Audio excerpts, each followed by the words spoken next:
Bonjour, bienvenue dans la deuxième partie de cette vidéo. Aujourd'hui, on va retoucher les photos sur Photoshop. La semaine dernière, j'avais fait le traitement sur Lightroom. Je vous mets le lien juste au-dessus et je vous invite à commencer par celle-là si vous ne l'avez pas déjà vue. Et là, on enchaîne avec la suite.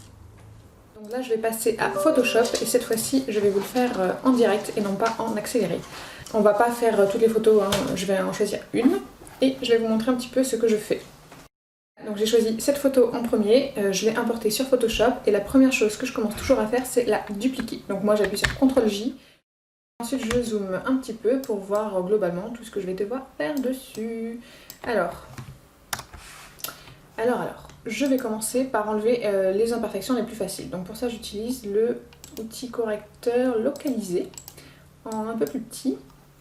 Et ça c'est vraiment super simple, j'ai juste à appuyer là où je veux, donc hop là, et en fait il devine tout seul ce qu'il faut mettre à la place.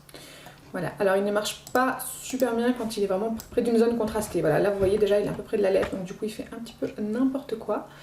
Mais voilà, pour les petites imperfections vraiment isolées, c'est top. Et pour tout ce qui est du coup un peu plus tendu comme ça, là, j'utilise l'outil tampon de clonage, je crois qu'il s'appelle comme ça. Tampon de duplication, pardon. Alors là je l'augmente un petit peu et par contre lui je ne le travaille jamais à pleine opacité. Je le réduis toujours entre 40 et 60. Voilà. Je ne sais pas si vous le connaissez, je vous explique vite fait. Il faut appuyer sur Alt. Là vous voyez ça fait ça.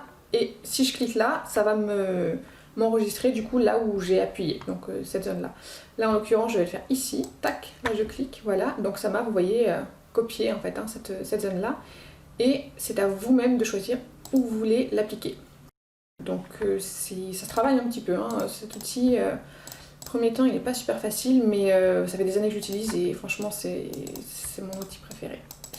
J'aime bien atténuer un petit peu là, parce que du coup ça a tendance à vite un peu froncer l'expression, donc j'atténue un petit peu. Voilà, j'atténue tout ce qui attire vraiment trop l'œil. Donc là vous voyez c'est assez rouge un petit peu, donc hop j'atténue. Je vous rappelle que j'ai mis opacité 60, comme ça l'effet est vraiment adouci et subtil. Voilà, ensuite je zoome encore plus. Là il y a du noir, je sais pas trop, je crois que c'est Laurent qui a fait ça avec les réglages.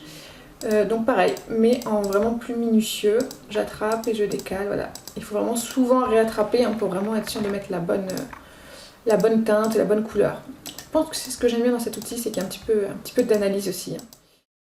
J'ai tendance à un petit peu m'éparpiller, je travaille un peu en haut, un peu en bas, un peu l'œil, un peu la bouche, et après je reviens. Je corrige un petit peu les lèvres. Donc je vous l'ai déjà dit dans la vidéo précédente, mais mon style c'est assez naturel, j'aime pas trop retoucher. Je trouve ça normal qu'on ait un petit peu des petites rides d'expression et qu'on ait un petit peu de cerne et tout. Donc voilà, j'aime pas le côté magazine papier glacé, là vraiment où il n'y a même plus de pores, il n'y a plus de texture de peau. Voilà, donc non, je fais plutôt naturel. Pour autant, ça ne veut pas dire que je ne sais pas faire. Si je veux le faire, je le fais. Je travaillais pour Alinea comme photographe pendant 4 ans, je vous l'ai pas encore dit. Et en fait, du coup, je faisais de la retouche tous les jours. Tous les jours, tous les jours. Je réparais des meubles, je recréais des choses, je faisais vraiment de la magie des fois. Et je pense que ça m'a un petit peu blasé de Photoshop en fait, du coup. Et même, voilà. Le fait de retoucher comme ça des choses toute la journée, en fait, sur mes portraits créatifs du week-end, j'avais envie de pas me prendre la tête. Donc voilà, petit à petit, j'ai un petit peu moins corsé la retouche et je préfère. Et mes clients préfèrent aussi en fait, que ce soit un petit peu plus naturel, ils savent qu'ils vont se reconnaître sur les photos. Ma devise, voilà, on va dire, ça va être d'enlever tout ce qui gêne, tout ce qui attire trop l'œil, voilà. Je veux pas que mes clients, mes modèles, en voyant les photos, se disent « Oh, j'ai un double menton, oh, j'ai des grosses cernes. » Voilà. Non, donc je vais atténuer tout ça, tout ce qui pourrait les gêner ou avoir un impact négatif. Par contre, je vais pas les transformer. Je vais juste améliorer. Son nez est un petit peu trop éclairé. Je vais baisser encore plus mon opacité. Je me mets genre à 30.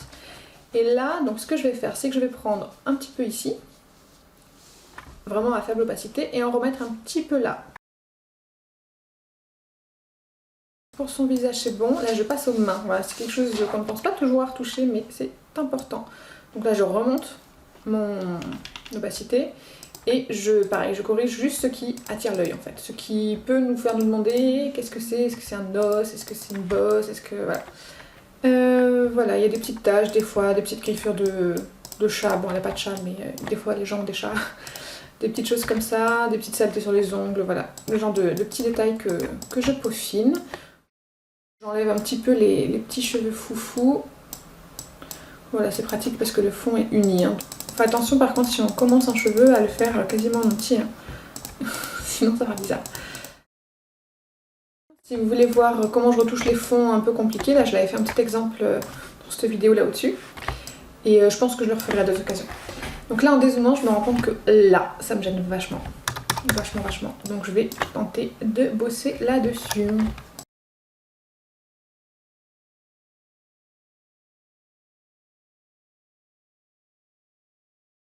Et ensuite, ce que je fais souvent, c'est que je reprends un peu des cheveux. Alors, je vais en reprendre un peu de là. Je vais hop, sélectionner avec mon rectangle de sélection. CTRL-C pour copier, CTRL-V pour coller. Avec cet outil-là, je l'attrape. Je le pivote avec la transformation manuelle. Ici. Tac. Et là, je vais utiliser les masques de fusion pour... hop, voilà. Pour mettre uniquement là où je veux.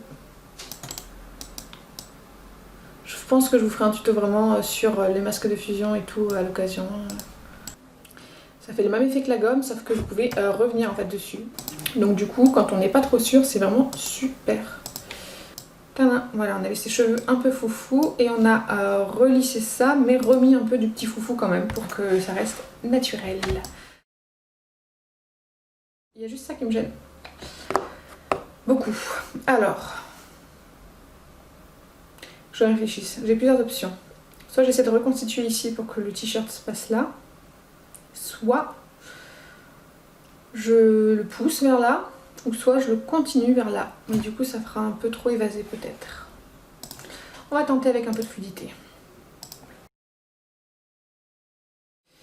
Avec l'outil fluidité, pareil, dites-moi dans les commentaires si ça vous tente à l'occasion un tuto sur cet outil-là.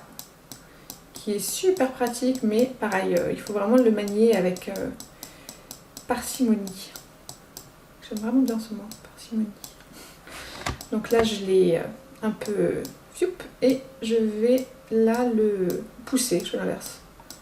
Hop, voilà.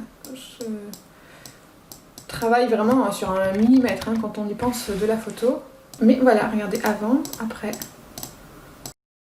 Je vous montre avant. Après. Parfois je trouve que les cernes ou quoi sont un petit peu trop effacées. Donc je vais vous montrer. Ouais, on va le faire un peu. Donc je vais faire encore un masque de fusion. Ça c'est le calque où il y a toutes les retouches. Et le calque d'en bas c'est le calque initial. Donc masque de fusion, bam. Je baisse beaucoup l'opacité. Genre 30, voilà. Et donc en gros c'est comme si je gommais juste 30%. Voilà, juste au contour des yeux. Voilà. Donc ça c'est la photo initiale et là c'est voilà, j'ai remis un tout petit peu de cerne parce que ça va avec son expression en fait, hein, elle sourit et tout, donc ce sont juste des petites rides d'expression. Voilà, je me remets sur le calque principal. Ce que j'aime bien faire aussi c'est intensifier un peu les sourcils, ça je le fais quasiment tout le temps. Donc j'utilise les outils densité, donc la densité plus, ton foncé, à 3%, vraiment les densités il faut vraiment toucher mini. Tout petit peu, vraiment, voilà. Donc hop, et je peins en fait sur son sourcil. Donc en gros, ça m'assombrit l'endroit où j'applique mon curseur. Hop, voilà. Il faut pas hésiter à passer plein de fois, hein, vu que je me suis mis qu'à 3%. Mais voilà, ça permet quand même de doser subtilement. Et je le fais aussi au niveau des cils et tout, voilà. J'aime bien, ça renforce un peu le maquillage en fait, hein, tout simplement. Je le fais assez souvent, sur quasiment chaque portrait en fait. Il y avait quoi? Il y a encore un petit truc là, voilà. Bon après, hein, plus on met le nez dedans, plus on voit des choses à travailler, mais faut savoir s'arrêter. Et voilà, c'est terminé pour cette vidéo. Je vous montre quelques exemples d'autres photos que j'ai retouchées du coup de Fatma. J'en profite pour vous recommander d'aller voir son travail. Donc c'est Fatma Lastrucci sur Instagram. Elle est donc styliste photo et elle se lance du coup à son compte dans ce domaine-là.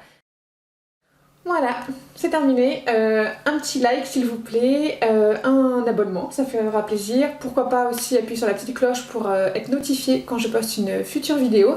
Et j'espère vraiment que la météo va s'améliorer et que mon dos va se réparer pour pouvoir vous faire la vidéo que je comptais faire la semaine prochaine. Ça va être trop top. Si j'y arrive, ça va être magnifique. Allez, à la semaine prochaine.